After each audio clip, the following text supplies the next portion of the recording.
मेरे पीछे आप फेंस चेक की कार्रवाई देख सकते हैं। 4 দিনব্যাপী সীমান্ত সংঘাতে 6টি ভারতীয় যুদ্ধবিমান ভূপাতিত করার দাবি করে পাকিস্তান বিমান বাহিনী।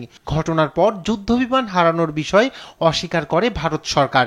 তবে এবার প্রথমবারের মতো যুদ্ধবিমান হারানোর কথা স্বীকার করেছে ভারতের chief of defence staff general Anil Chauhan.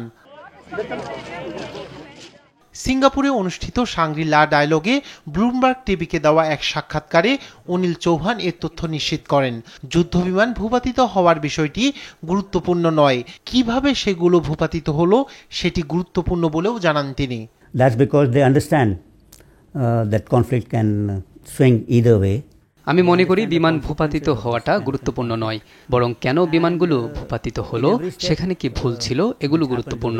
সংখ্যাটা এখানে গুরুত্বপূর্ণ নয়। তবে ভালো দিক হলো আমরা বুঝতে পেরেছি কোথায় কৌশলগত ভুল হয়েছিল, তা শুধরে নিয়ে আবার 2 দিন পর সফলভাবে অভিযান চালিয়েছি এবং দূরপাল্লা লক্ষ্যবস্তুতে আঘাত করেছি। That they'll be subjected to very, very rational kind of an behavior.